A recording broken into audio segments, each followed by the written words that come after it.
Hello, and welcome back to Not the Director's Commentary. This episode is on the world's most underrated, overrated movie, The Thing. I'm Stephen Burns, I'm joined by Sir Jamie Trinker. Yeah. And that peasant David Mills. Hello, welcome. And Dave's going to give you some little instruction on how this generally is going to work. And then we'll watch it. Well, we're going to start with, it's 144 minutes. It's the original version of John Carpenter's The Thing. I don't even know if there is a director's cut of this film, actually. I've never heard of one. No, I don't think so. It's the most common one available. We're watching the DVD version, and we've currently got up a Universal picture, white on black, if you want to get to the same point on yours, and then you can watch along with us. So in 5 seconds' time, we're going to hit play. 5, 4, 3, 2, 1, action. Buffering. A little bit of buffering. That's good, isn't it? Still there. Okay, here we go. A Term and Foster Company production. That's where we are now. Welcome to our second one. It's The Thing.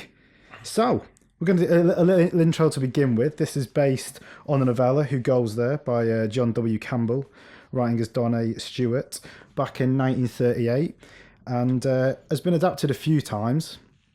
Originally, it was adapted in 1951 into The Thing from Another World. And then in 1972 was Horror Express, which is a lesser-known one. With someone's been reading books. Yeah, there you go. Christopher Lee and Peter Cushing's. And then most famously, really now, is this version, which is awesome. So I know you never saw Alien, Steve Burns. Have you seen The Thing? I've never seen this movie.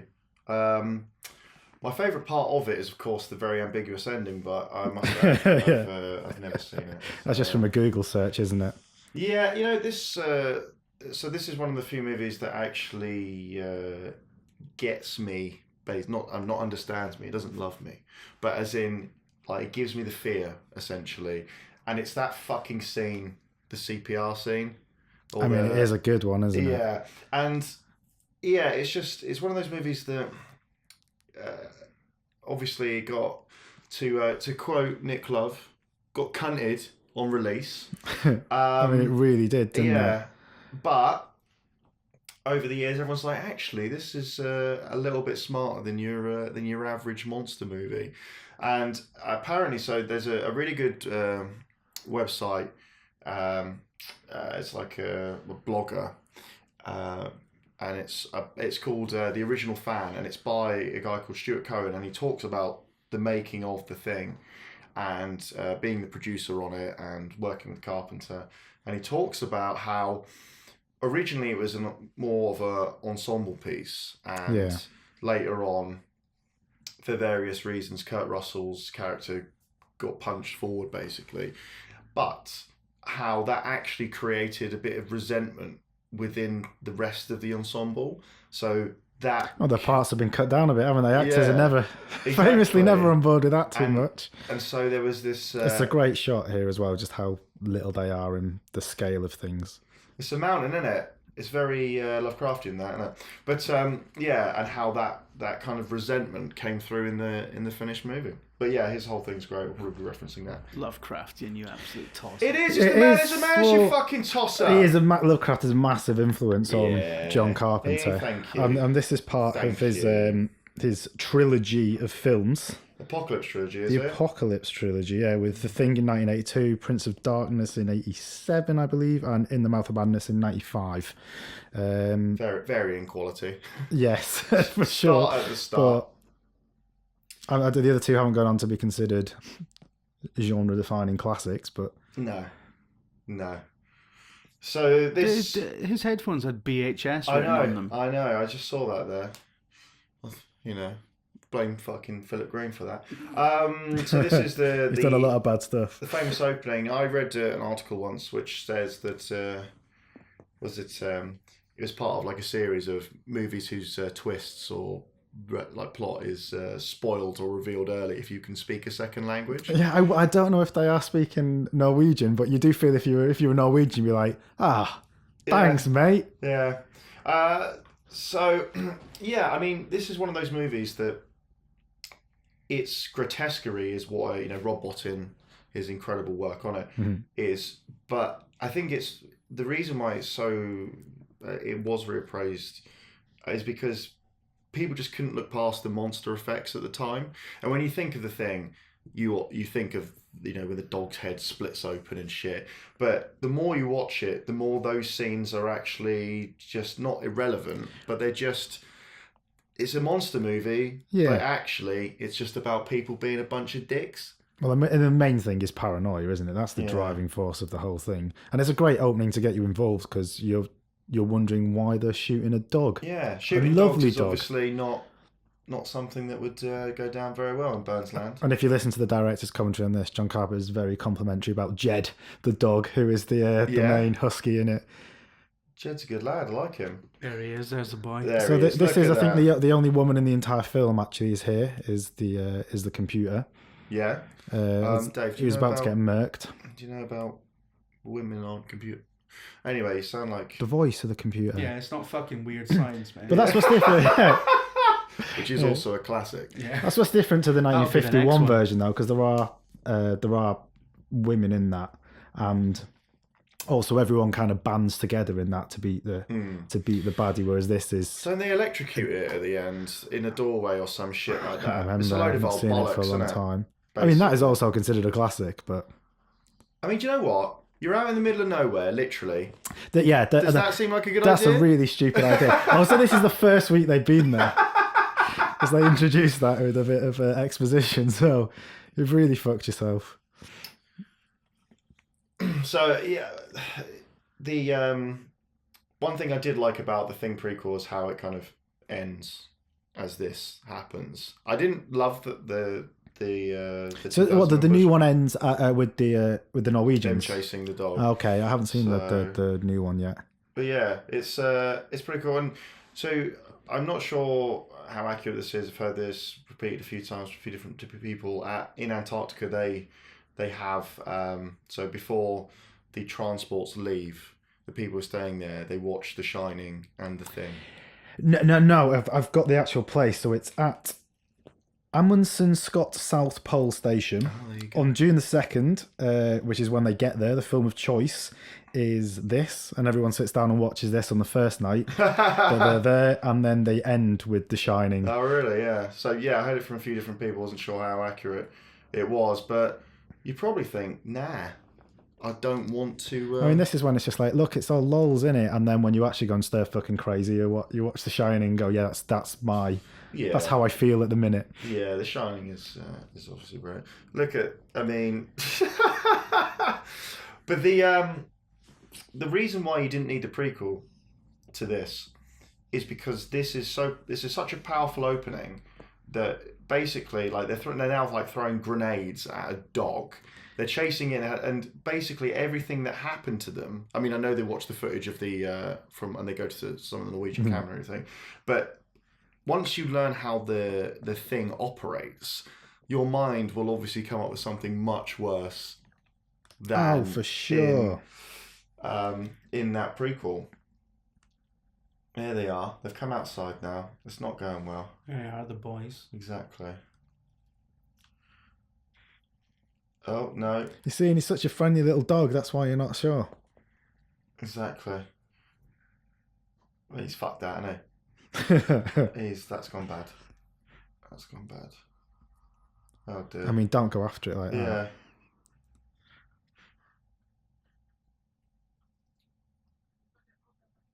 Yeah, here's where the movie's ruined. Yeah. If you're Norwegian.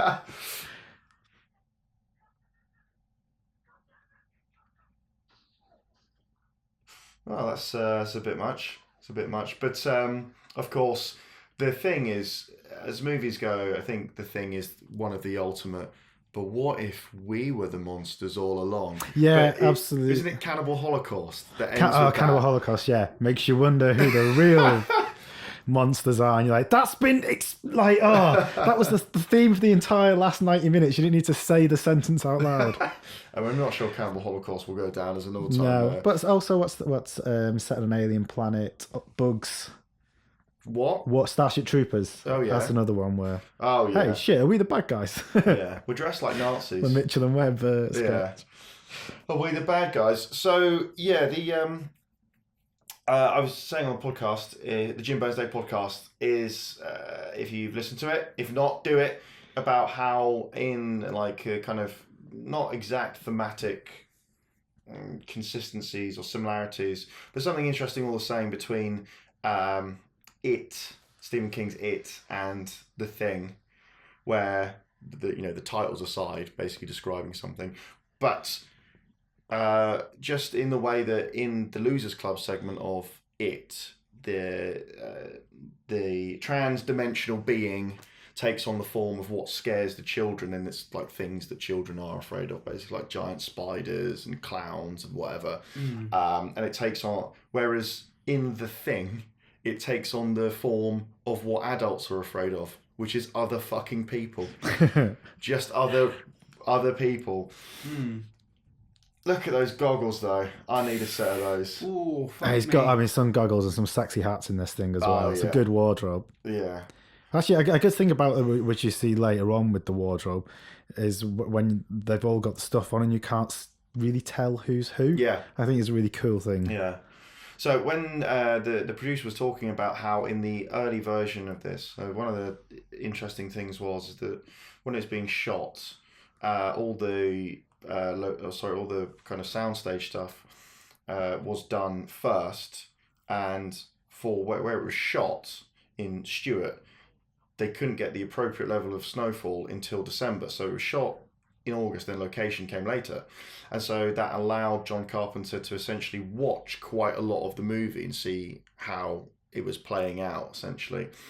And he found it to be just a bit boring, just a bunch of guys talking. Oh yeah, there was no real leader, was there? No. At that point. So the ensemble works in that manner, but it was just a bunch of guys in rec rooms arguing, which is, fine, that's part of the movie. But he just, if you think John Carpenter came, Halloween is just unbelievably taut. It just has this through line. You're being chased by fucking William Shatner. Yeah. Whereas, for people that don't understand that reference, it's basically that they bought the mask, I think, for like $2.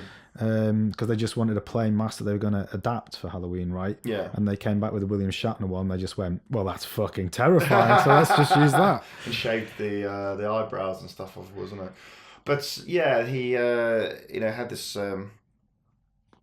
thing where he could watch the movie, and as you say, like McCready's role was punched up. So this movie was actually written by Burt Lancaster's son, but John Carpenter did a lot of trying to imitate his style when he was rewriting these scenes or bringing characters to the forefront.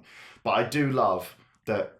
So in Alien, everyone has like a defined character, essentially, like who they are, like you can probably name all of them.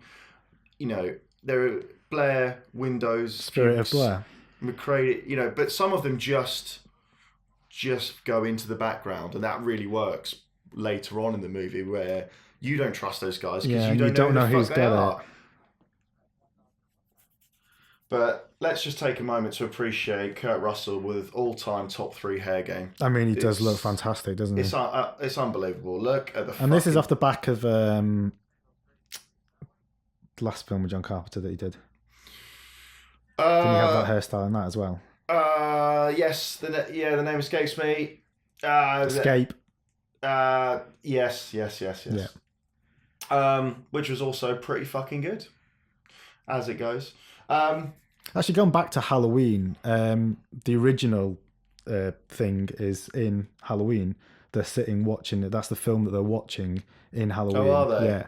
Oh, that's good pub ammo that day. Yeah. That is very good.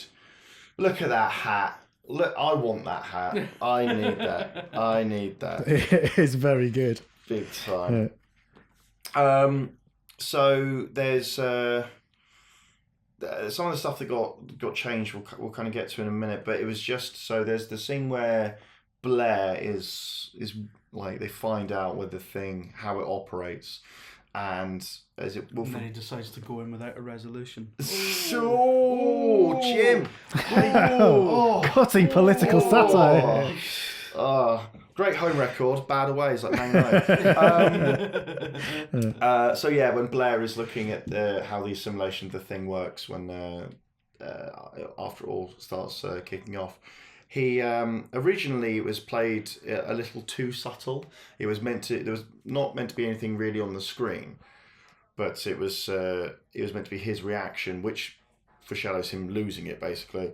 But in the end, Carlton was like, actually, like, invert the show, don't tell. Literally, get a computer screen which tells. Yeah, them that's that's the only shot in this that I don't like is the literal telling. But also, it's I think it's 27,000 hours. It is on this.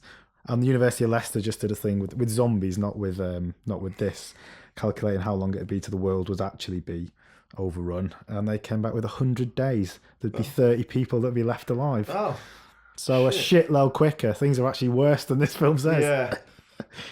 This dog acting is what John Carpenter's losing his shit over. Just how good he is. Having a little walk, huskies are the best dogs as well. He is absolutely bossy. And then this, you're not quite sure who that is. So that, I think, is... the producer talks about who that is. That guy, I can't remember the name of him, which isn't handy, but he's in loads of the film. He's also in the picture with the Norwegians when they go over there and they see the pictures of them like after they found it, and he's on like a television at one point. So anytime they needed someone, he plays one of the characters as well when their heads are covered.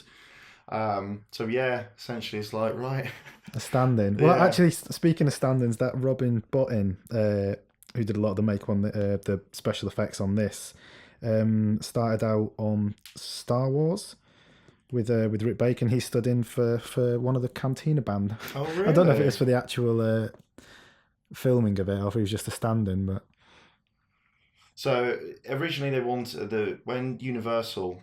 So the producer said that Universal had a budget of basically they wanted it done for around about 8 to 10 million, and they had to be quietly explained by Rob Bottin that there was no fucking way. Yeah. Well, the budget was 750, I think, was the initial monster budget, and then it jumped to $1.5 million. I mean, the whole thing's $15 million, which is still I mean, given that you're shooting on the edge of a glacier, and you've got a load of incredible special effects and a star.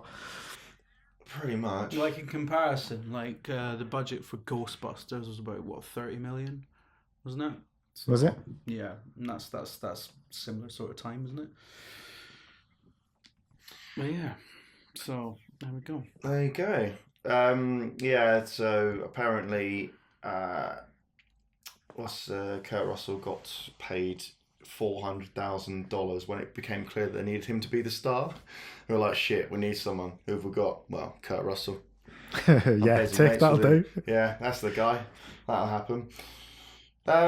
One of the things, so this is one of those movies that when I was a kid I was just definitely never allowed to watch. Like I could, you're allowed to watch certain like 18 rated movies that, maybe like Commando. But this, on the other hand, is... Well, it's because the violence is throwaway in Commando, isn't it? It's just like thousands of people getting shot up with no real consequence. Whereas this is, I mean, we're about to see a guy who's slit his own wrists and and the blood is frozen. So this is the station that they blow up at the end, that they can go back, rebuild and reshoot, and as the Norwegian one. Yeah. No, hang on, Burns hasn't seen this. Yeah, you know what? I've never seen this movie, but it sounds pretty good. Sounds pretty good. And in John Carpenter's commentary with Kurt Russell, they're talking about how on set they were looking at this going, oh God, this looks awful. And the guy's going, just trust me, put some more of this. I think it's the inside of Twinkies, the jelly that's in that they use on this, and stuff that the dog spits later as well. Probably tells you how healthy those things are. Yeah. But they were terrified that this looked dreadful, but it doesn't, does it? It looks awesome. Yeah. And so this is... And that is proper grim. Yeah. Oh dear. That's gone bad.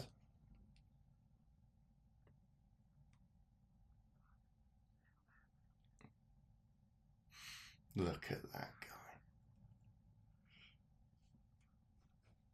But yeah, you modelled yourself on him for a while, didn't you? Did I? Yeah. I think we should all model ourselves on Kurt Russell. During the eye patch era. Yeah. Oh, right, yeah. Oh, yeah. I mean, it was modelled on him in a roundabout way, because, Well, exactly. Exactly, because, when Hideo Kojima went, just nick that guy. Nick that guy. We won't even change the name. Yeah. Oh, back in the good old days of video games, was it in the original Metal Gear? Big Boss is literally Sean Connery's face. Like, image rights just weren't a thing in video games then. But what I love about this is that it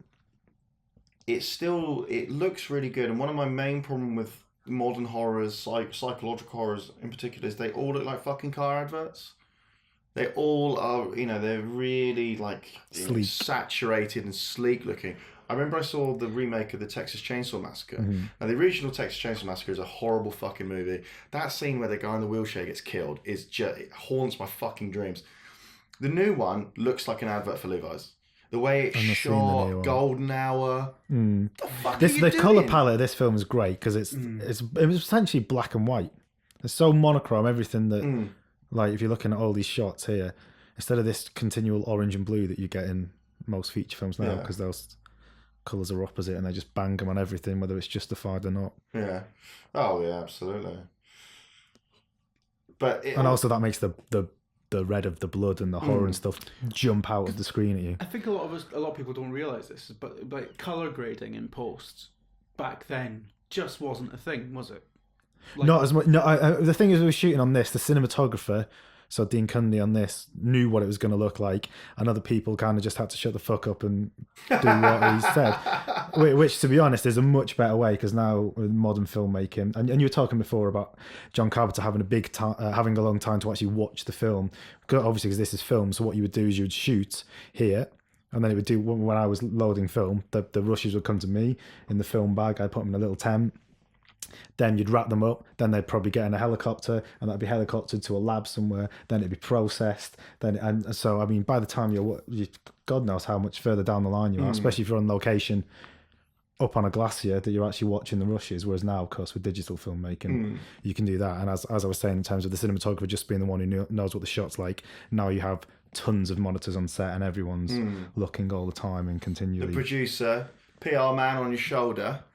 It's giving it the big one. I think we should do this. Well, you're not the director of the DOP, so I think you should shut the fuck up. Oh, I love those stories of the old school DOPs just being the most miserable cunts in the world. Because all you'd see was down through the viewfinder of the camera, and that's it.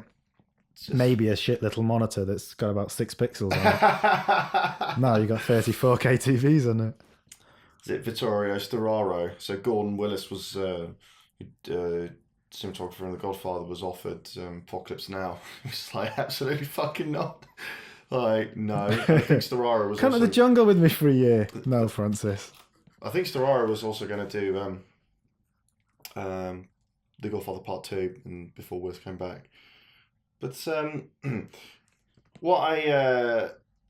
these guys are, some of them are scientists, or, I love how they take absolutely fucking no precautions on any of this.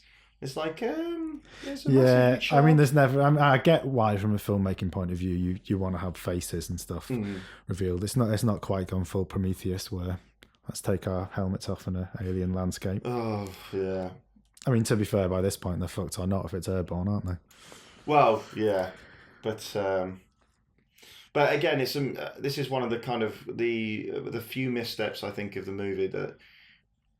This scene is obviously great for showing some of what it is, and also being the first sign of discontent among the men. They all have different reactions to it, so you get that character in the action. But generally, the movie makes it. Generally, its characters make the right moves, and that is the key to any good horror movie. Absolutely, it is. Characters like in The Shining. Generally, the characters make the right moves. In Alien, they make the right moves. Yeah, it's a bit stupid for Dallas to get into the airlock, but at this point, he doesn't know how big it is. So you can kind of like, well, that seems fair enough. But the rest of it is, generally just... Also, that guy looks like James Brown, the former editor of Loaded. Looks exactly like him. Go on, right... I don't think anyone thought you were talking about the one on the left. I mean, it could be the one on the left. There we go. Here's the boys. Yeah. Doing some... Two guys who look very similar. Yeah. And that guy really, really looks like someone who I can't remember at the moment. James Spader. Yeah? No. No. That's minging. What is that, Dave? Well, What's that made out of? This will be made of real, just animals. Just awful. I'd have thought so. I think they left a bag of it on set though once, and it stunk the place out. So they started using some more fake stuff. Yeah. But as we've done when we've done our things, trying to recreate that stuff is very difficult. Yeah. Yeah. Did you just get lamb hearts and it looks the same. How they did that when you literally did that in a worldwide promo for Resident Evil 7. Mm-hmm. Was it lamb hearts? What was it that we had? It was lamb hearts. It was some veal, some kidneys. That was an interesting smelling room, wasn't it? God, it was just minging. Yeah. Well, I hope I never have to go back in that house. Yeah. So if you've not seen it, we did did a promo for like an advert for Resident Evil 7, live action one, and we recreated the dinner scene from the game. And when we went to buy all of the hearts and stuff, we got some funny looks. But then one woman just went, "Oh, you don't usually see young people make a nice little stew," and it's like, absolutely not. This wasn't a stew. She said, "You having a fry up there?" Oh yeah, it was a fry up. Yeah. I'm just gonna have 4 lamb hearts for breakfast. You fucking mad old boot. But at one point, to get this is how we filmmakers suffer for our art. At one point, I had to open the ventricles of one of the hearts, and sticking your fingers into dead animal heart is in Wales. Well, good not fun. What anyone wants. That guy should play Van Gogh. He should, yes. I'm sorry to say, but this movie was made quite some time ago. Probably doesn't look like that now. So here we are with the horror about to really kick off. And this is, John Carpenter was saying, was a very tricky shot, as you'd imagine, getting all the other dogs to not react when he walks in. Not because they think he's an alien, just like in a natural, it's another dog front. You know what dogs are like when they see another dog. And that this cuts between the real life dog and then a fake one. Oh, that's where shit is about to go down. Some incredible dog acting. Yeah. Hey, I actually. When you think about how nuts dogs actually go. Yeah. But what I love about Carpenter's movies, especially the early ones, is that is the look of it, and the look of it, as you were saying earlier, elevates it so much. Like in Halloween, the use of shadow in the movie. I know that sounds like a fucking classic film school tosser talk, but what John Carpenter gets out of it, just the use of light and shadow, is incredible, and it's fucking. Oh, that's look at that! Nice. I mean, that's incredible. Oh my god. It's not gone well. So I think this is the only one that Stan Winston did there. Is that because Robin Bottin was so busy doing everything. I didn't think he took a day off for about a year and a half whilst making this, and then got crazy ill, surprisingly. And wasn't he? Wasn't he only 22 when he? Yeah, he was 22. And Brilliant. Imagine the studio politics of trying to. I think once because John Carpenter was like, yeah, just go for it, and just be imaginative. Yeah. And so he went away and met the storyboard artist and came back with a load of brilliant sketches, and he was like, "Can you make this happen?" And he was like, "Yeah." Yeah, the old like classic. As only a 22-year-old. Yeah, of course that. I fucking can. That's easy. Yeah. But man, he did, and it stands the test of time. It looks fantastic. Yeah. Those poor dog's probably traumatized though. It's what I really love about this movie is its ambiguity. Obviously, the ending is the famous thing for that. But there are characters just die. They'll just disappear. And Yeah, they do. You Yeah. never see them again. Some of that is actually due to constraints on the budget, and some of it's just. I think it just works though, doesn't it? And again, that's one of the things where actually restrictions have helped the film. So I think Bennings was meant to have this really big like death scene outside, and they and in the end they cut. Well, they did a few that they cut the. Is the suicide one still in with the? thing through the chest. I think that was cut, wasn't it? That was so. I think it was Fuchs was going to be killed Halloween style with a like spade or something through the chest. But yeah, you're absolutely right in how just actually having restrictions generally makes things. You have to be more imaginative. You have to make it work. Having an infinite budget gets you The Matrix Reloaded. Yeah. There's quite a few Wars. great things I'll try to remember to talk about when they come up, where they had essentially one go to do it and then fucked it on the first go. And it's like, so it's basically can we do it again? You can do whatever you want as long as you can do it in 3 hours. But I mean, this is so like horrible, and it truly is Alien, isn't it? Mm. And that's where they reverse, basically. So they pull them away and then reverse that in post. Because obviously this is a time really before you'd have computer generated stuff to do all that. Get these things shot, lads, isn't it? Yeah. I mean, I've got to be honest, I love dogs. There's no way at this point I'm stopping someone from shooting the shit out of all those dogs. Oh, yeah. They'd have to get especially hosed, that one. So, speaking of that sort of thing, is that basically, everything that zombie movies work on is the... what does this really well? Shaun of the Dead?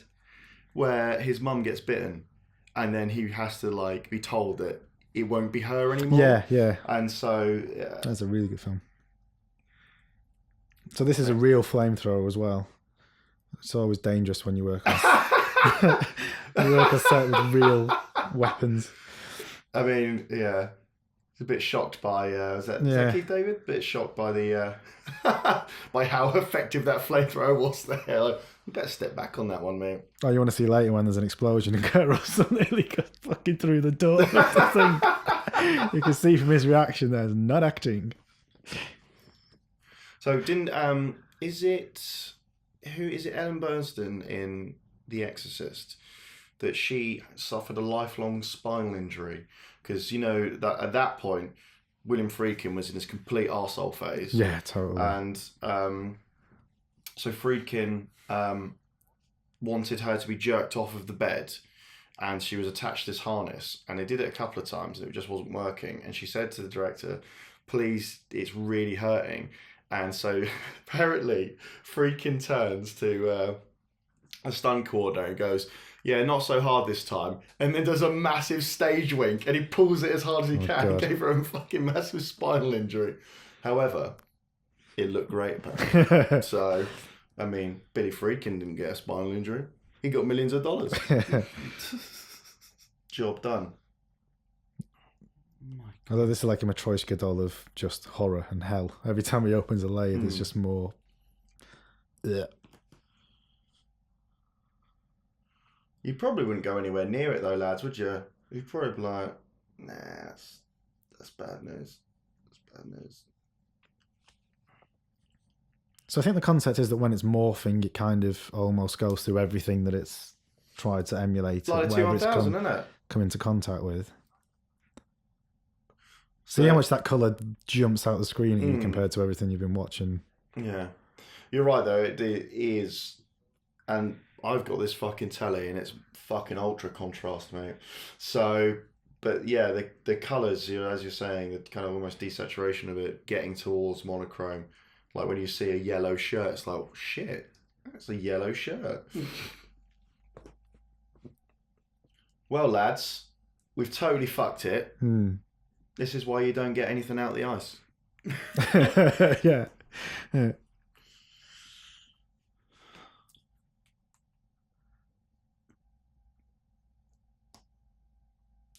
Fucking hell. I love how he's a little red herring in this as well. As like you kind of think, he likes the animals more than the people. Yeah. He's trying to stop him shooting the dog. So is Blair one at this point? He is, isn't he? Well, that's He must be. The thing the thing that The Thing does really well, and what The Shining also does really well. I don't buy into a lot of The Shining conspiracy theories or theories. What I do love about it is the way it's built to trap the viewer the same way that Torrance is trapped. There are people who are trapped in that building essentially forever trying to figure out how the puzzle works. Well, it doesn't. It's deliberately made to not make any sense, isn't it? But yeah, the kind of, again, the ambiguity of this is that what it does is that it puts you into the shoes of everyone so perfectly, because once you know how it operates, every little shot, even if it's not meant, every little tick can be read one of two ways, basically. Yeah. So I think in Who Goes There, they had what they called the rule of 4, and I think the novella had just loads of characters, like upwards of, I think there's 37 or something. And this kind of rule of 4 thing for everyone, where they all A little nod to the original there. Yeah. Oh, the original's a load of old balls, isn't it? No. What? I mean, it's not as good as this. Nah, it's bollocks, isn't it? It's just a big lumbering thing, isn't it? Oh yeah, it's a man in a suit, which is very much what Carpenter said he completely wanted to avoid. Even saying that Alien essentially came down to it being a man in a suit, which I suppose it is.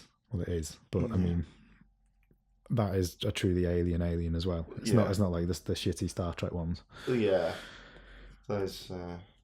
Listen, I need that hat. It is very good. But when everyone was like, when they talk about Die Hard, what they like about it is that the action, like the hero is kind of like John McClane is a very reluctant hero. Well, that's what Kurt Russell gets across so well in this. Absolutely. He barely says anything. Yeah, and he's forced to be that by circumstance rather than by choice. So I suppose kind of Ripley is like that in a way in Alien, but he's more like, because he's a helicopter pilot. Obviously, he's not a scientist, so he's more like the other two. What are they called? Bicky Nut. The ones who are on Charles Fox. No, in Alien, the two that aren't actually, they're just like the kind of downstairs ones. Lambert and Brett. Lambert and Butler. No, not Lambert. No, it's Brett. Parker and Brett. Correct. Sorry. Lambert and Butler. Yeah. That's how they got so rich. All that mining. So, oh dear lads. That fucking matte painting, lads. Yeah. We found an alien spaceship and it's gone bad, and I'm wearing a cowboy hat. Fucking.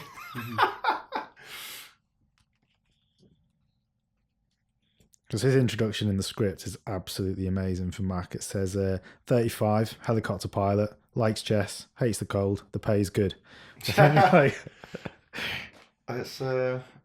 So that's a matte painting and a real cliff. Shit. And not the actual actors. Oh, they're all back in the... Yeah, Arnie would have done this stunt. Imagine this movie had Arnie in the lead. It's a very different movie, isn't it? He'd be in there fucking kicking fuck out of it, wouldn't he? It's about 60 minutes shorter. Exactly. Arnie arrives, shoots it to death, shoots Arnie every leaves. particle of it to death, and then just flies away. Yeah. But again, it's we talk about the space trucker nature of Nostradamus. Alien, and again, it's very similar, as you say, with Mac here, and a lot of the rest of them. Yes, there are people. I mean, they're all obviously like intelligent people with specialised roles. There's a helicopter pilot, there's a vet, there's scientists and doctors and everything. So they're all, they're not idiots, but they're reduced. Their character is not always defined by the thing that they do. So Blair's is a little bit, because he's. I love the blue of the ice. That's not. I think that's just the actual ice when you dig into it. Yeah. But yeah, and so it's not just like you get that in kind of, again, in like modern horror. It's like, here's the jock, and they're unless you play with that and like it'll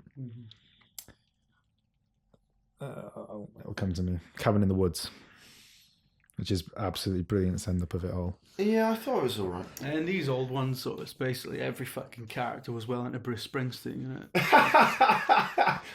And they were all. Mate, you had Stevie Wonder playing. It's brilliant. They were all savage arseholes. A lot of them. That fucking denim waistcoat. There we go. I think the thing about this movie is that it is a very 70s movie. If you think about the 70s as the way it's shot, the way it's lit, you think about... Well, I mean, the way it ends mostly. Yeah, exactly. Like the fucking parallax view. But I mean, it suffered, as we were talking about, on its release. It came out the same day as Blade Runner and 2 weeks after E.T. And I think everyone was in the mood for a friendly alien in the early 80s, apparently. And no one was really on the mega downbeat.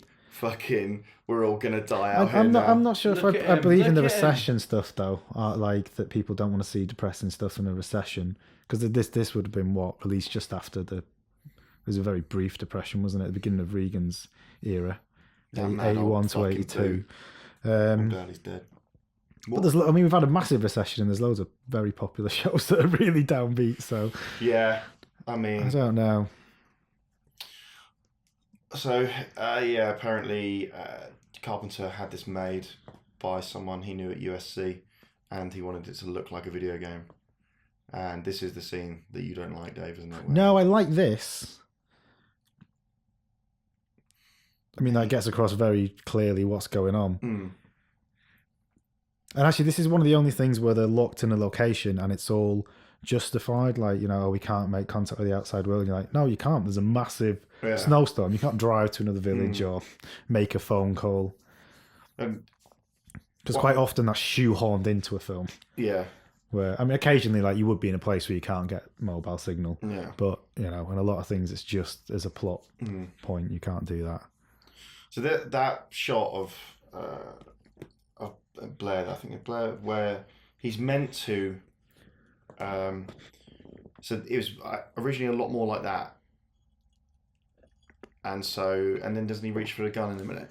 And it was originally a lot more just his reaction. So this none of this was in now. Yeah. So there you go. There's your 27,000 hours. Shit. 1,000 and odd days. Wasn't that about the guy that did a boulder? Oh, that's bad news. Yeah, I like how that computer program is being very fucking specific. It's like, it's not how it works. But he's taking his gun here, so maybe he isn't. Yeah. At that moment. Yeah. They were having the conversation about, do you know whether you're the thing when you're the thing? And I think that you absolutely must do. Because he goes and builds the space station, doesn't he? The space station. He, in the book, he goes and builds something to make an anti-gravity thing. In here, he builds the escape. Yes. Under the cabin. Yeah, well, I think that point is more because it drives a lot of the men mad, doesn't it? That they in the novella that they wouldn't know. Yeah, they wouldn't necessarily. I think he's psychic the thing is psychic in the novella.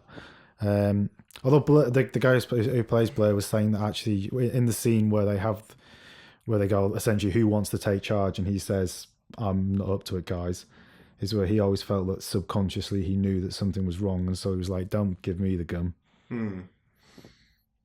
Give me a gun. Never ever give Steve Burns a gun. When we go to LA later this year, lads, we're going to the LA gun club, innit? Wow. I'm not going to the LA gun club. I mean, we are going to the Los Angeles gun club. He's going to shoot an apple off your head, mate. You can go if you want, but that's not something I'm going to do. We're going to fire Uzis and everything. We're going to do that one where you get in the helicopter and fire the minigun. Yeah, I'll do that. Get some! Where's Burns? He's out now. Yeah. He's in a helicopter firing a minigun. No, he actually is. We get to the end of the week, it's like... That's a great little classic horror thing there. Yeah. I think we skipped over the fact that we said there was a problem that E.T. came out 2 weeks before it, and this came out the same day as Blade Runner.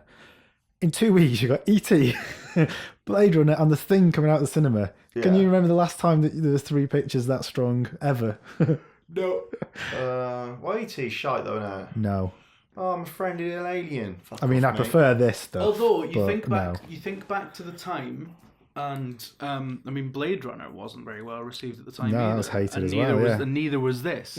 So you might find in 20 years, if people think back to 2017 and go, Mate, Transformers 3 apparently in 20 years is going to be well good. Transformers 5, remember when mate. you had fucking Lego Batman and Kong in the same month? You know, and people, and like, and we might be like, yeah, well, there's a lot of young kids of that age are going to be like, what are you talking about? Kong's a classic. So, you know. Haven't seen it, but... You know. Just saying. People back then didn't think this was any good. So. Yeah, but then, so in the... Who's it by, Dave? The BFI Modern Classics book? The BFI Modern Classics book is by Annie Bilson, who was or maybe still is, I don't know, a film critic for the Sunday Telegraph. So she makes a really good point in there that generally film critics, especially in the kind of 70s and 80s, that worked for big papers that would review it, they were all a generation older. Absolutely. And yeah, so, I mean, easy. you read Vincent Canby for the New York Times, a legendary film critic, you read his reviews, he fucking hates everything. He hates fucking everything that's good. Godfather Part 2, shite. What? Like, all that. I think that generational thing is absolutely... I mean, you had studio heads here that were bloody 90 years old. What the fuck's an homage? Yeah, What Jack Warner said to Warren Beatty. Whereas and John Carpenter, another documentary just about him in general, is talking about how, as a kid, if you were into these sci-fi stuff, like where the novella was originally published, there actually wasn't loads of people. You were like an outsider if you're into this kind of stuff. There wasn't loads of people. Popular culture doesn't rule the way it does now, and of course there wasn't the things like internet forums and all these massive fan fests that you could easily go to. And so, yeah, that's why I think things that are called shite probably are more shite than you, because people who love those genres will be there to stick up for them now. Whereas 30 years ago, when this was made, the critics are of course, you'd just be the kind of status quo. Yeah. Oh, this is too gory, this, blah, blah. So, I'm not sure if it's a production still, but so what I love about this shot is that generally watching someone get set on fire, that's the shot, would be quite harrowing. But there's a kind of stunnedness to them standing there, all surrounding the thing.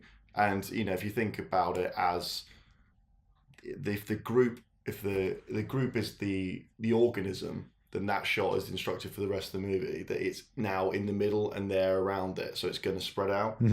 Yeah, that's a nice one. Which is why I love that shot. So this line, I knew him for 10 years, he's my friend, was ad-libbed, wasn't it? That's the actors that came out with that. And yeah, it reinforces that kind of shit. Like, but it's not your mate anymore. It's a weird alien sex beast. Which was the working title for this film. Weird Alien Sex Beast 2. I'll tell you what, the closing line of the 50s one, Watch the Skies, was actually the working title for Close Encounters of the Third Kind. Was it? You know, I've not seen that movie. Close Encounters? It's good. Not seen it. Nah. But again, it's more of your E.T. than it is Close Thing and Alien. Encounters a load of fucking shite. But doesn't he fuck off? Doesn't he just fuck his family off? Yeah. Well, that's great. So does E.T., doesn't he? Just jogs right on, mate. Phone's home. This doesn't, we're wasting a lot of fuel here, lads. How are we going to fucking fly this helicopter, you twat? Mate, by this point, you ain't going anywhere. You're not allowed out anymore. No. Mum says I can't come out because there's an alien. And it can imitate everyone. Where is Blair? At The Hague. That's where he fucking is. Pop. Did you insist on doing this film next because there's a character called Blair? I mean, that's just like it's right in the middle of Steve Burns' fucking Venn diagram, isn't it? The spirit of. So this is one of the greats of paranoia, I guess. Invasion of the Body Snatchers. Mm-hmm. What else have we got? The Tenant. The Tenant. Polanski. Oh yeah. Do love a good bit of paranoia. Yeah, Paranoia is awesome. One of the best and quite subtle paranoia ones is, of course, The Godfather Part 2. Yeah. Where he has his own brother shot in the back of the head on a boat Yeah. because he's made a Looks mistake. beautiful, that scene, though. Yeah. Yeah, I was watching, when I got back from Rome the other day, I flicked the telly on as I walked in, kind of collapsed, and Godfather Part 3 was on, and it was a scene where Michael Corleone confesses his sins to the guy who's going to be Pope, and he's like, oh, honestly, you don't have enough time. Yeah.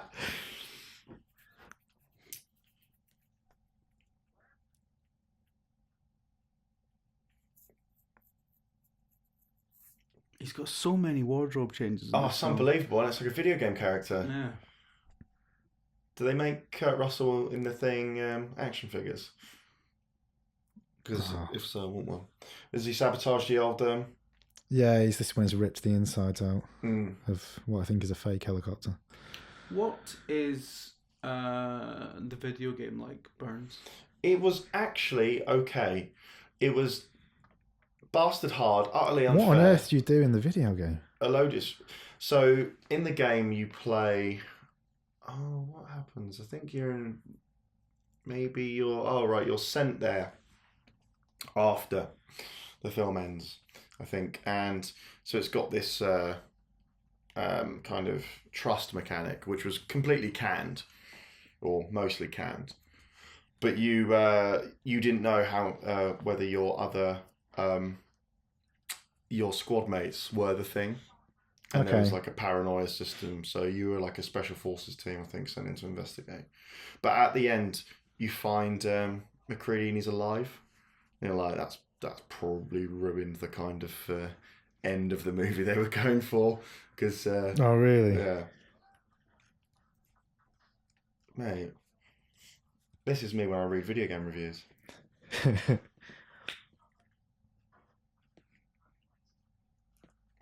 Get the flamethrower out, innit? Always be flamethrower. And what's the problem here? So that arm there, his left arm, is a fake. They just painted a thing black and give it to him because he broke his arm in a car crash. Oh, really? Yeah. Which way, just a natural way he moves his left arm, just doesn't move it from in front of his chest.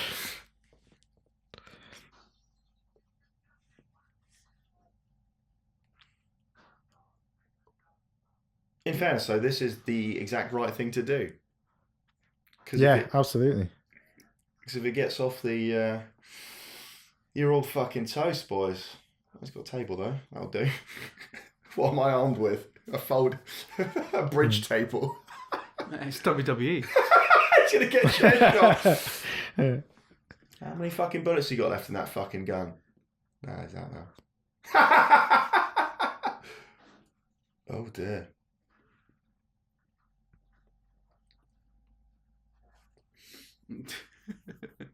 They went off the top rope. Mate, big time. Mate, there's chairs and everything now. Exactly.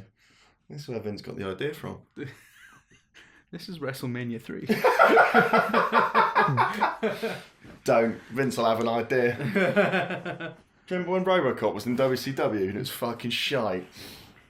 Robocop and wrestling. Bad. Remember, every time wrestling does anything, it's fucking shite. Yeah. Well, I don't really like wrestling anymore. Because, you know, I'm not 8. But when you were former video games journalist, yeah. But yeah, the thing about wrestling though, it's good from a distance, but you don't want to be like well into it. the stories behind wrestling are more interesting than This is it. like Vince McMahon is obviously just completely actually let's not say anything. Let's about not libel Vince McMahon. Let's Vince McMahon is He's got completely got all the Allen, mate. is completely rich. Yeah. There you go. Vince McMahon's strong hair game. His wife's in the cabinet. Fuck me. Sake. What's happening? Nah, you lost it, mate, didn't you? You went mental. Are they all? So they're all getting it. Fucking. Like, is this boy on the level or what? Yeah. They're now wondering if he's gone fucking mad alien. Which is always a thing that can happen. It's been so long since I've seen it. I can't even fucking remember if he has gone mad or what. I don't know. Well, yeah, he has. It gets to him somehow anyway, because he certainly has the next time they visit him. Oh no, the next time they visit him, he's got that little noose round his head, which is well funny.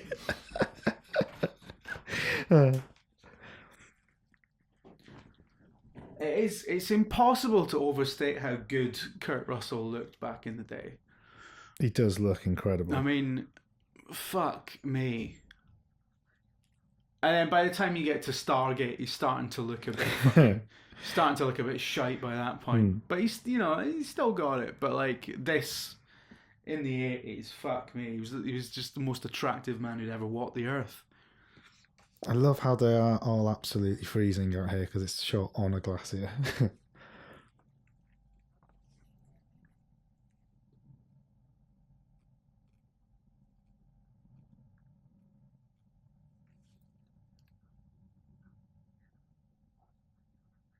Fucking hell.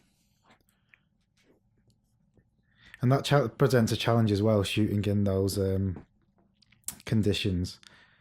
Keeping the equipment running and things like that, keeping your batteries warm and stuff. And your lenses from not freezing over. Yeah. Can lenses crack and stuff when that happens? They wouldn't crack. It's more if you moved them from hot temperature to cold, they'll get condensation, and obviously you're not going to see anything. So you tend to leave them in as close to the temperature as you're going to shoot in. Yeah.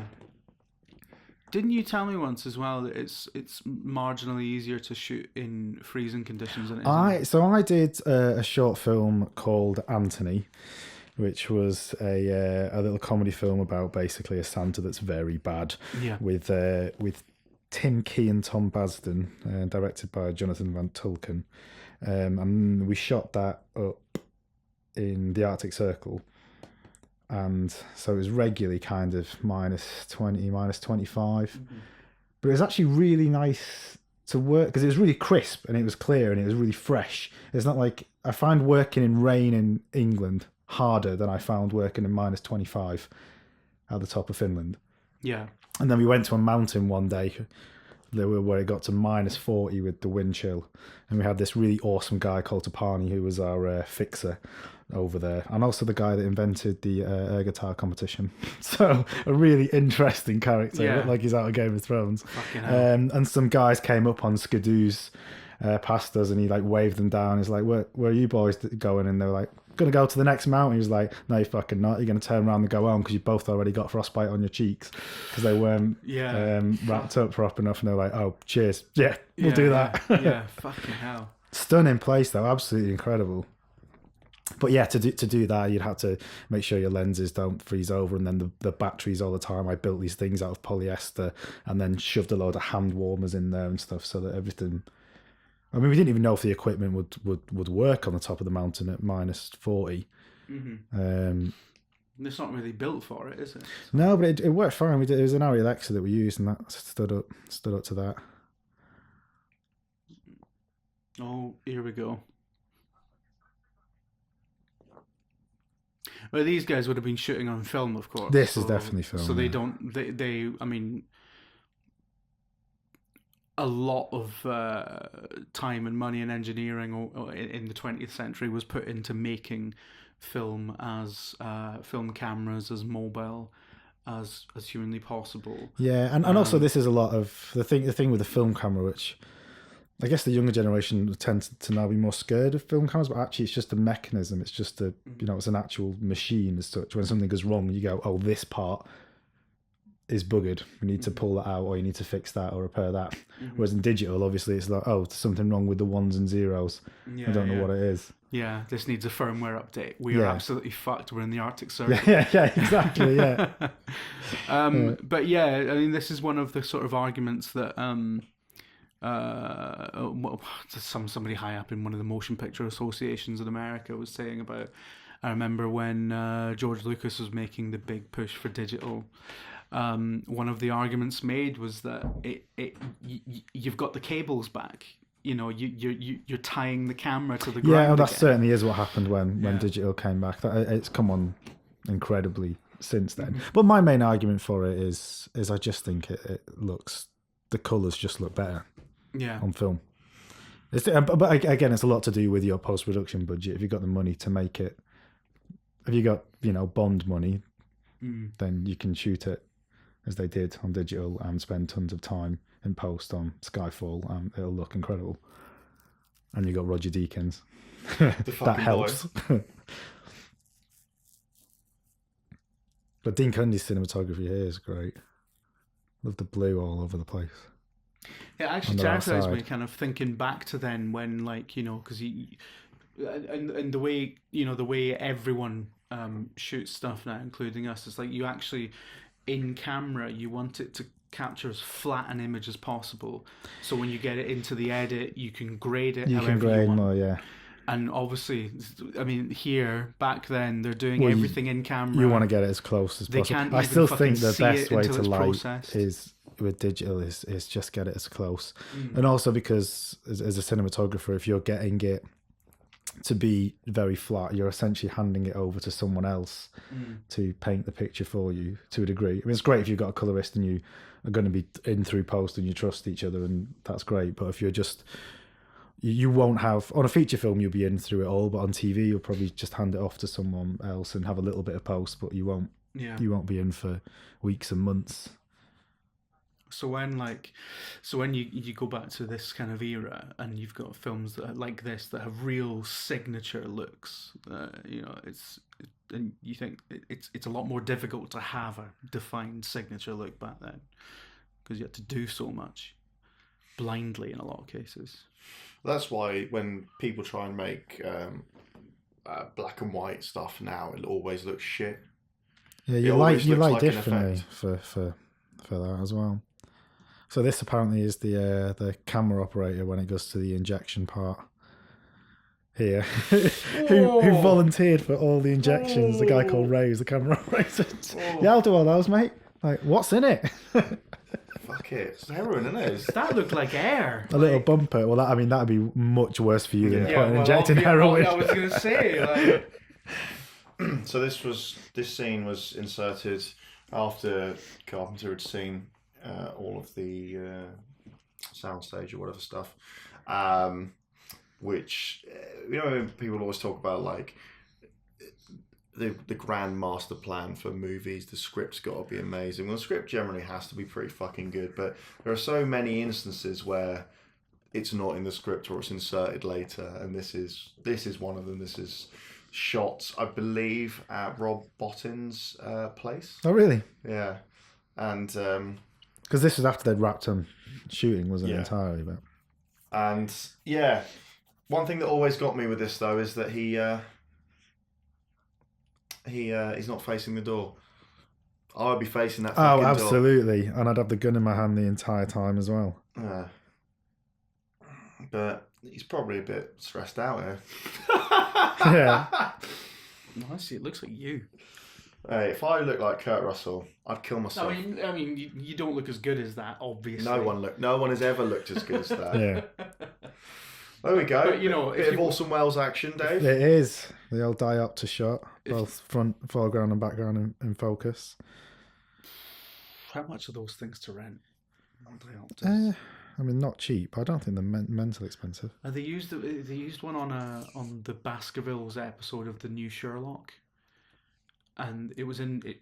They were using it in one scene, and then for the rest of like the entire fucking episode, they kept using it. There was loads of these split focus shots, and it's like you've obviously rented. Get your money's worth out of it, but it doesn't make semantic sense. Just shoehorn it in wherever it'll go. Yeah. Have you seen how much it is? It's 25 grand for a week.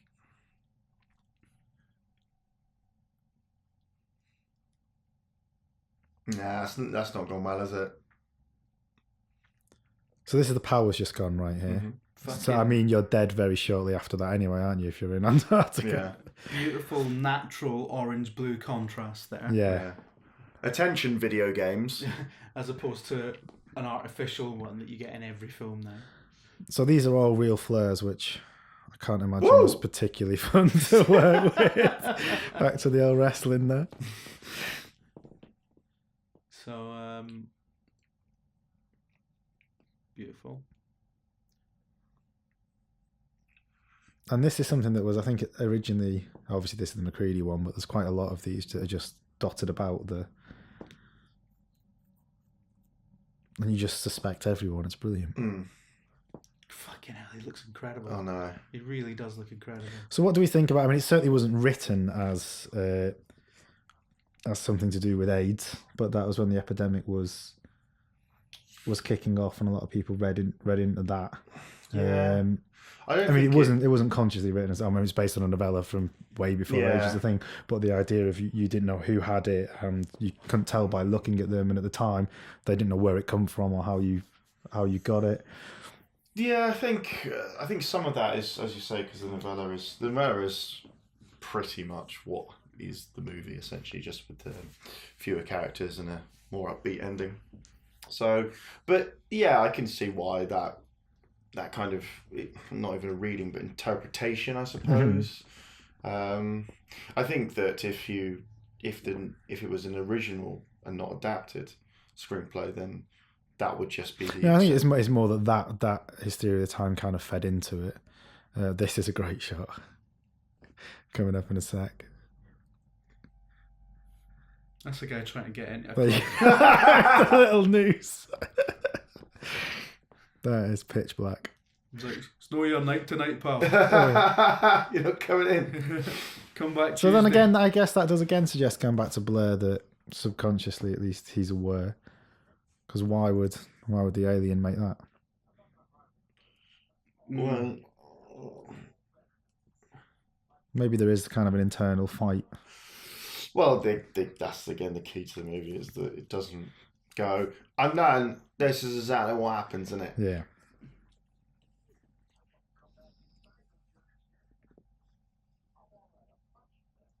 Mate.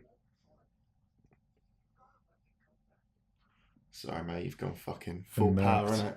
You've gone turbo, it's not happening. It's not fair. Well, these guys just flowing flares around. It's like, didn't you just pour loads of gasoline down there about 25 minutes ago? Well, they were saying that on one of the shots they did, where the whole set was pumped full of flammable fumes. It's where they're doing where they blast him with the flamethrower, and so wouldn't this be on fire? In fact, because the whole set's on fire. It's like, yeah. So they lit it, and and this was again a model that they spent an entire day or whatever building one time to record it. The whole thing just went fuck off, right up in flames. Right, reset. You've got 3 hours. Lads, you've spunked all the money. Yeah. There's some fucking great looks going on in this movie. I want that jacket. And also I want that fucking cowboy outfit that he's got on. Oh, that'd be a great calendar, wouldn't it? The jackets of Kurt Russell. That'll be a crowdfunder available on a link below this. Jackets of Kurt Russell. That's well, it'd be a great place to go film. Guns of the Patriots. Guns of the Patriots, fuck's sake. Oh dear, lads, it's not going well, is it? Yeah, it's not going well at all. It's when that boy turns into the spidery thing. That's that's the money Spider shot, head, isn't it? Ugh. And when when the thing is the thing, it's like it's screaming a lot, as in sort of the metamorphosis is painful, and is it's constantly in discomfort. Constantly. Yeah, well, someone called Peter Watts wrote. I think it was a novella as well that examines the events of the things, but from the point of view of the alien, being like, "Why the fuck is everyone so hostile to me?" Yeah, alien. It gets born, and then everything tries to kill it. Yeah. So it kills fuck out of them, isn't it? It's just Commando. So somebody wrote a novella from that point of view. Yeah. Right. Okay. Or a short story. I've not read that one, but.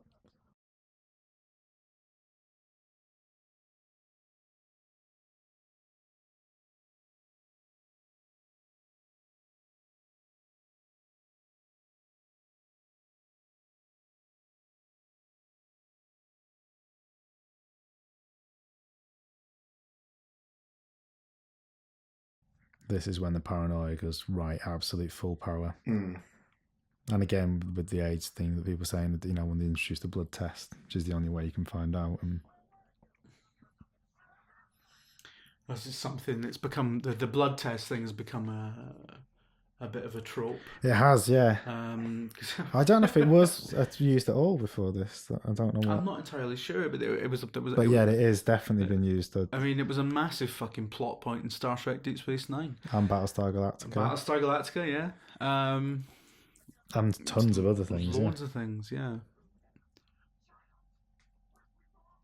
So this is all that, as we were talking about before, Lovecraftian and like cosmic horror. Yeah, but Burns only said it to be a twat. I mean, that's my entire MO, but I'm not wrong. Because that's another trope, the concept of like ancient kind of astronauts that have been to Earth before. Yeah. Prometheus. Never talk to me about Prometheus. So, yeah. Oh, dear.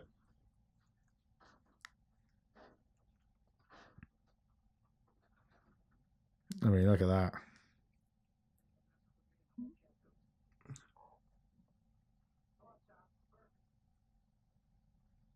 Shit.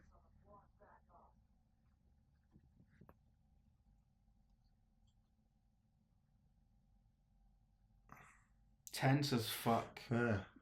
It's very good for maintaining tension throughout the whole thing. Well, I mean, look, there's a ghostly Kurt Russell with fucking with a load of dynamite, yeah. Shut up. Let's give it the big one.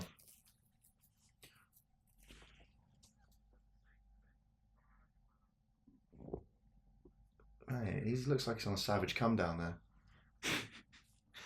Who is it that came up? Was it Brooker was saying he wants to see a TV show called Come Down With Me? We have to go to people's houses after a massive night on the drugs and just sit around, try not to kill yourself. Now he's out. It's done. Or isn't he? Yeah, he's about to go spider alien.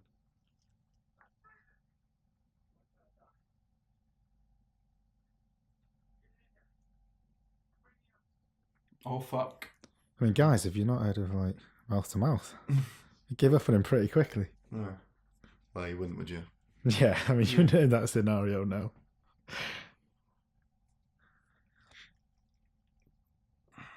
Oh, here we go.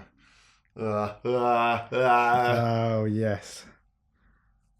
So again, this is another thing they had one shot to do and did it a few times. So his head is real, and then much like the alien one where his body's underneath. That's a fake body.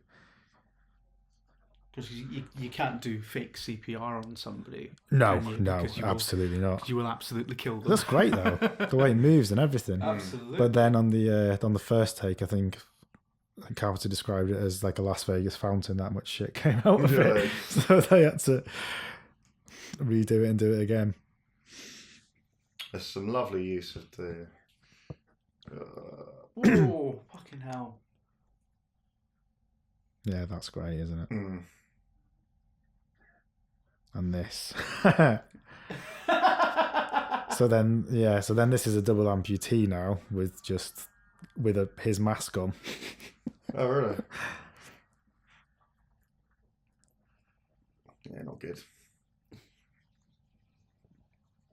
Everyone's like, out we go, lads. Everyone's really slow on the flamethrower, haven't they? I love that he's got dynamite in one hand and a fucking flamethrower in the other. It's just like... Health and safety, mate. Not anymore, mate. And this as well is brilliant. Yeah, that's absolutely grimnasium, isn't it?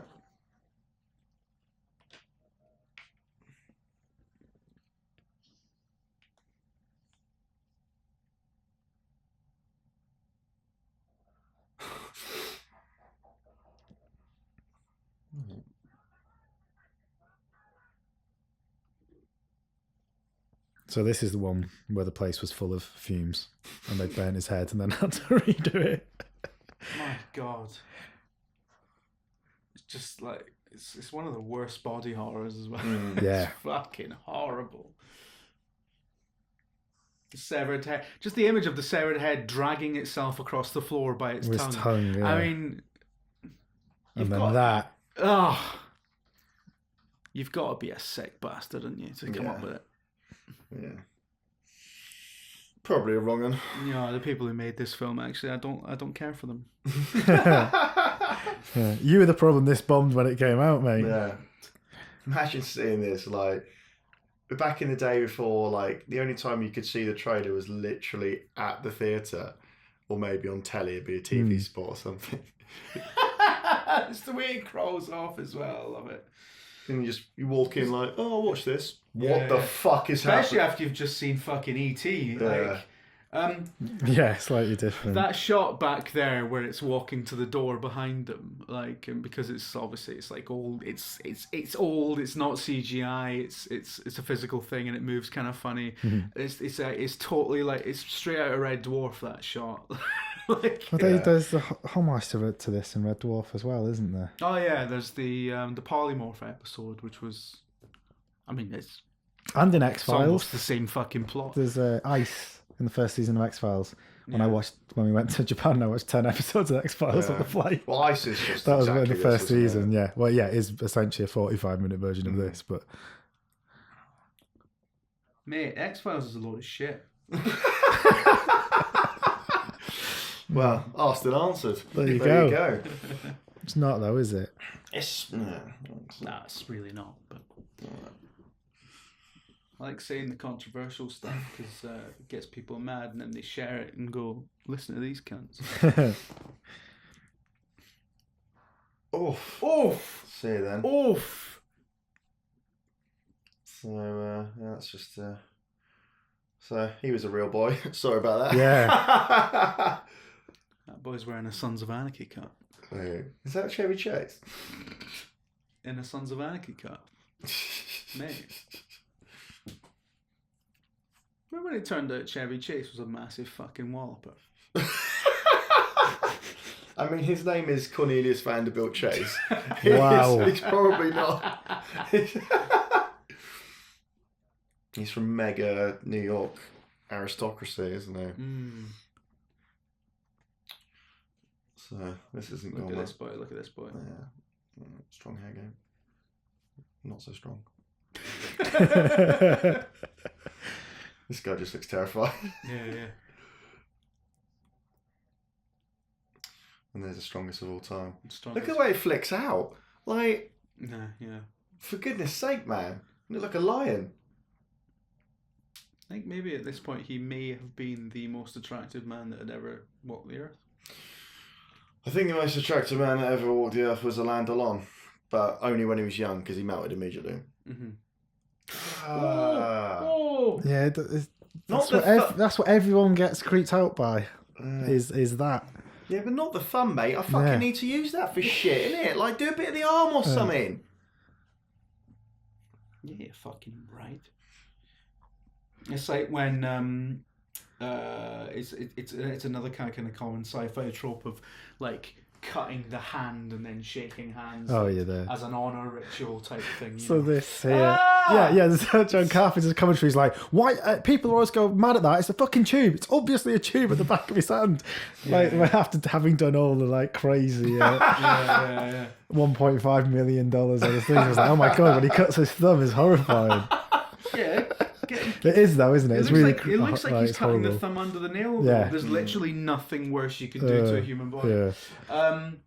But yeah, the whole the cutting of the palm to as an honor gesture. Blood Brothers. Like, it's in like so many sci-fi series. I'm sure it's like fantasy. It's not hygienic. Don't do it. It's not hygienic, but it's just like why is.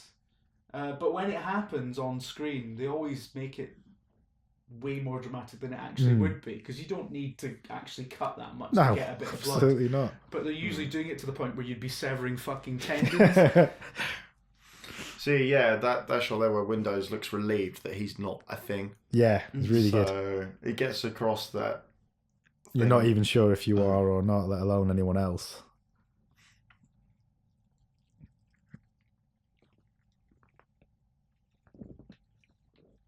It's like when someone asks you if you're into anime. And you're like, I'm only fucking anime, and then you think about it, you're like, oh shit, actually, I do like some of it. So you just don't know if you are into anime.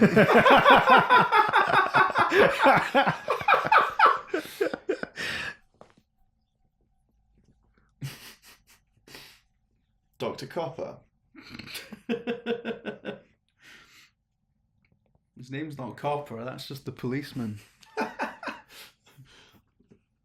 friendly neighbourhood Bobby.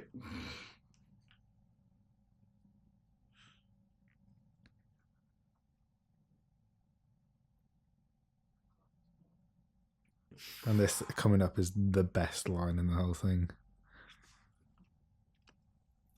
Good job I can't hear it then. Twat.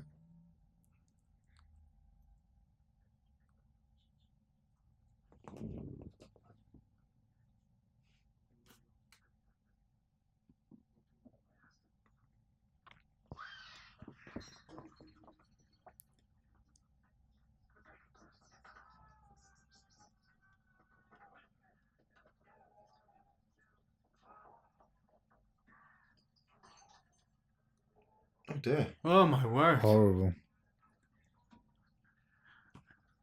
They're all like, fucking untie us.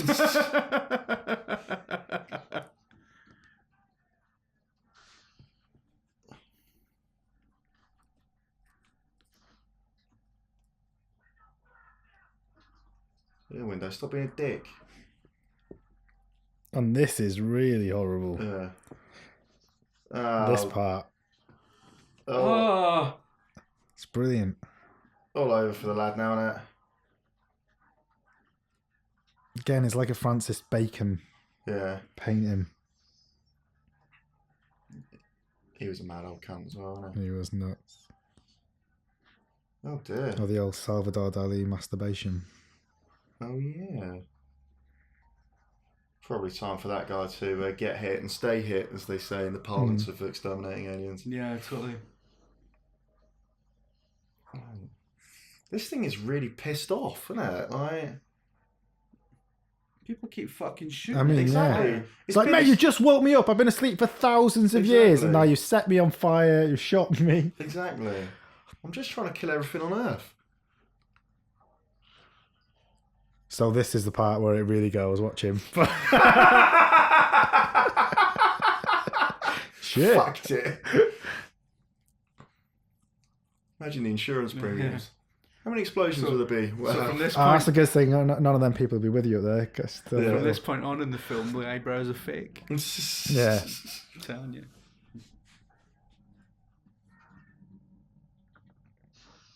Oh, mate.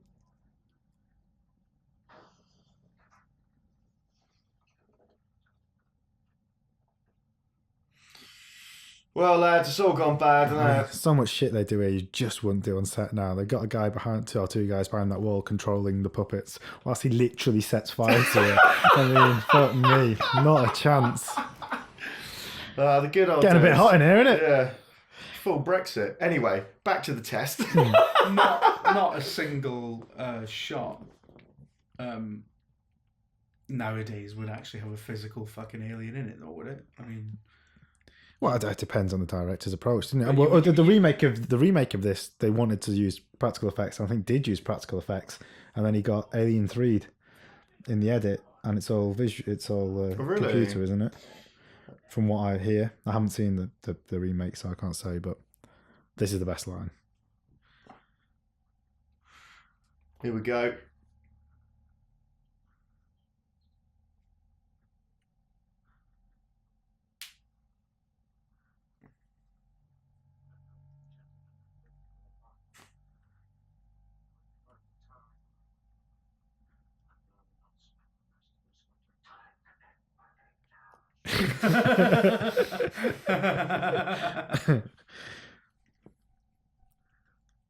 There's not much humour in it, is it? It's played very straight, which is why it's terrifying and brilliant. Yeah, if Arnie was in it, there'd be problems. some good jackets there. Good Might be jackets. little quips all the time. Yeah.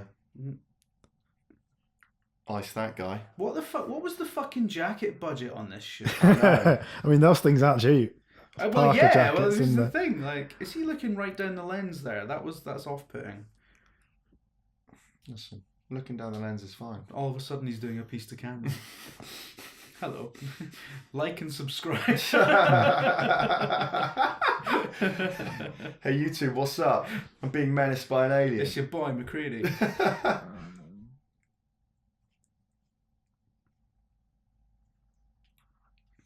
Oh dear. Not again.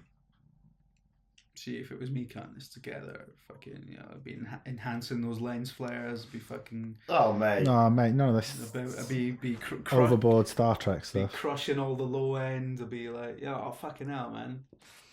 This is what you do. Exactly. If I was cutting it, I'd probably make it into I'd probably put some dubstep in it. Be like, do you know what this needs? Skrillex. Which is something that somebody making Far Cry 3 actually said. Yes, wow, that was the thing that happened. This bit with the drugs is a bit boring. What we need is to license Skrillex. And all the fucking deadies on the internet were like, it's the best bit of the game. He's a fucking hedgehog. Like, get beyond fucking rammed cunt. I'll tell you what, this tunnel's actually fairly good for... How long's he been in there? Polystyrene. I mean, he has been there for less than a day. He's done a lot of work. He's tunnelled his way through to that. State of this, state of that. Exactly. E.T. phone home, innit? E.T.'s a load of shit. Yeah. And the whole time you're thinking, it's still sad that they had to shoot the dog. Yeah. That's the only person I care about in this movie. The doggo, innit? So, the prequel film, is it any good? It's just okay. It has some nice stuff in it, but it's just okay. Yeah. I wouldn't say it was terrible. It's got some nice moments where one of the ways that they find out that someone is a thing is because they don't have their fillings anymore because it can't assimilate the filling. Oh, really? Yeah, that's so cool. That's kind of nice. So they go into the shower and there's a bunch of 2 fillings or something on the... I love it. It looks like a skeleton there.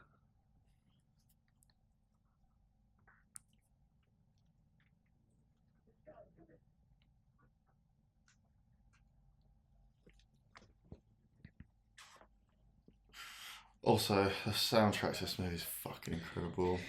So it's Ennio Morricone who did a full orchestral score for it, and because John Carpenter obviously usually writes his own Symphony, music. baby. So he keeps that part basically, yeah, because it's the synthesizer, so it's very much in style with his type, and loses the rest of the score. But then Quentin Tarantino for Hateful Eight wants to hire Ennio Morricone to score it. He says he doesn't have time. And I'm a big fan of this, and in many ways Hateful Eight has got a lot in common with this. It's like, what about if I just use your orchestral parts of The Thing? And so a lot of the score for Hateful Eight is the score for The Thing that hasn't been used on this. Look at that. It's all worked out in the end, hasn't it? Me. Well, there we go. Also, I think this guy did the music at John Carpenter's wedding. Can you imagine? And did the good and bad and the ugly as well. Yeah. He's fair good, basically, is what the point of this is.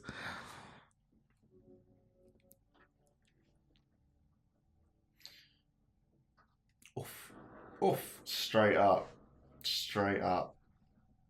I love proper explosions rather than CGI ones. CGI explosions are fucking wank. Right, let yourself in. There's a lot of hardware in this movie, isn't there? To be honest, I mean, even when you're faking explosions, you're much better using stock footage than you are trying to do it digitally completely. I'll tell you one thing I forgot to mention there, sorry, when we talk about the score, is, you know what this score won? What? A Razzie. What? I mean... Where? Mental. People in the past were thick as fuck. They were well bad. No, that reminds me about you were talking about fucking Tom Green earlier, weren't you? Tom Green? Yeah. Yeah. Freddy Got Fingered. He got fingered, yeah. Greatest movie of all time. Except for Krang. Yeah. One of my mates tweeted a couple of days back. He was like, "Oh, it's fucking 12 years to the day that my Drew married Tom Green." My heart's been broken ever since. Yeah. Do you remember when he was really famous and then just now isn't? He was huge. He was like fucking, like he was getting like Seinfeld big at one point, and then like everyone just realised he was a bit of a wank, I think. In fairness, the Slutmobile sketch is fucking great. When he turns up to see his dad and he's got like airbrush Slutmobile on the front of his car with some sexually explicit material. He's like, Dad, get in the bus stop.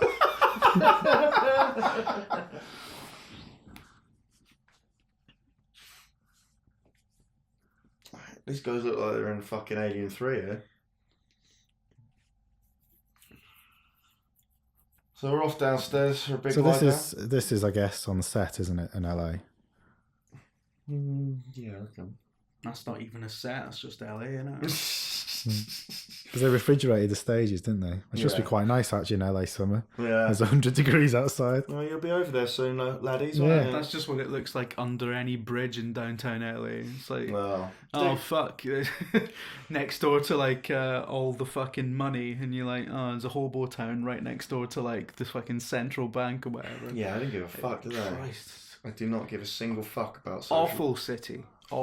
I love it, but it is objectively bad. Yeah, I mean, you love it because it is awful. Like, most of your friends are awful. Hey, what? Don't be like that. I'm a nice person. The test determined that was a lie. As like, only in comparison to the company you keep, mate. That's why I have to hang around with them. Yeah, exactly. No right-thinking people. Everyone's like, Burns is actually alright, you know. And then it's only because you're always hanging around with the worst fucking bastards you can. Like, fucking hanging around with CGI Robert Mugabe. Yeah, if you want to hear, if you want to hear more on that, then check out podcast number 10, is it? I think it is. If you want to hear the lead up to that punchline. Yeah, Jim's mad TV pitches.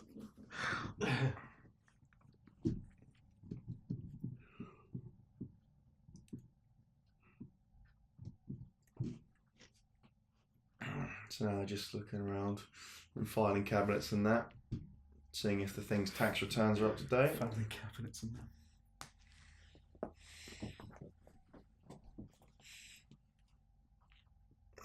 So it turns out the Thing is actually a freelancer for various game publications.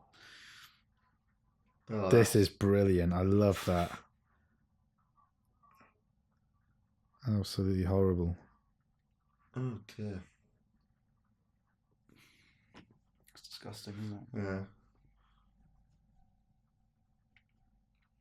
So the novella written from the Thing's point of view. Mm-hmm. It's a novella or short story or something. It's by a guy called Peter Watts. I'm just wondering how it how it gets a sympathetic angle out of. Yeah, I mean by shoving its fingers. I put my hand into his face. By this point, I was really pissed off, and I thought, right, I've had it.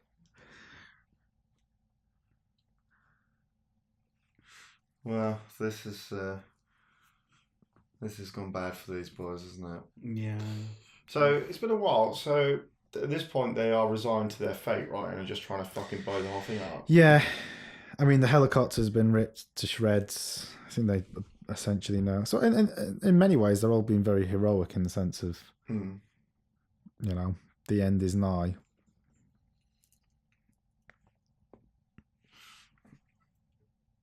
Oh well, you'd just be like, well, fuck it, anyway. Especially, you know, once you die, you can have a big lie-in, can't you? Mm. You can live in a box in the ground and just chill out.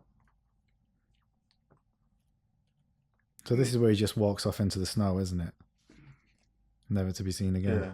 There's quite a nice thing in that Annie Bilson book saying that it's got shades of the old Scott of the Antarctic. I'm going out and maybe sometime. Captain Oates, yeah. I'm going for a walk and maybe sometime, etc. Big walk. Although I kind of prefer. This is great. I prefer the red dwarf theory on that. Which is what? Which is like, it's like anyone could have wrote that. It's probably Captain Scott writing that. They probably bludgeoned him to death with a frozen husky and had him with the last packet of instant mash.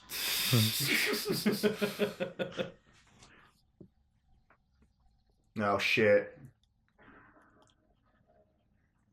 Not a looker. No. Hey, you guys. Your dad's back for the football. It's going to be on the pitch at Ibrox. You've got subtitles for the alien, it's going Mon the Rangers, etc. Oh yeah, big time. Oh my god. That is the second best line in this film. It must have been fun blowing that up. Yeah.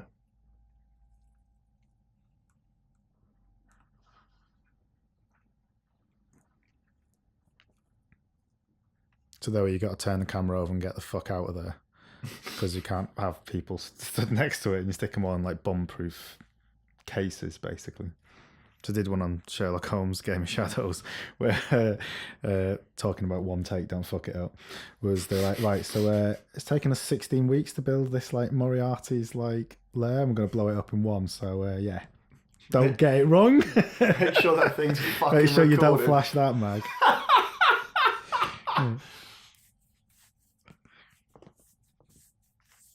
That was a great job for just blowing stuff up, doing second unit. Fucking hell. You love blowing stuff up. It's brilliant. J&B, straight up.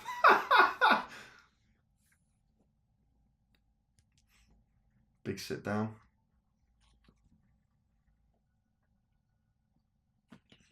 So this is a brilliant ending. Hmm. The director of the original, or one of the directors, Christian Nyby, directed it with Howard Hawks, although I suspect Howard Hawks had more of an input on that one. Was critical of this film as well, saying if you want to go, if you want to see blood, go to the slaughterhouse. All in all, it's a terrific commercial for J&B Scotch. Awesome. Very pithy.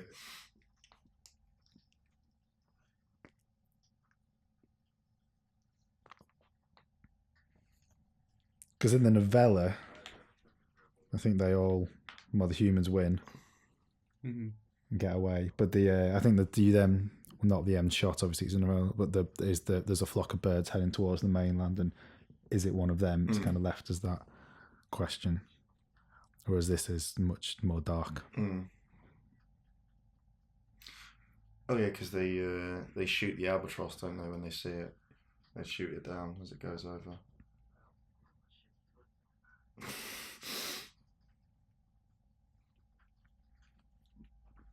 I mean, if one of them is the thing, though, it can survive being stuck in freezing cold temperatures, can't it? So, yeah. So I'm going to do a sequel, 3,000 years in the future, where we'll get a CGI Kurt Russell Yeah. back up at his best, and we'll get Mugabe in, yeah. Oh, I love a good downer ending. It's really good, isn't it? Mm. No, this Minority Report, Lark. Oh my goodness. The worst ending. Oh, and then bum.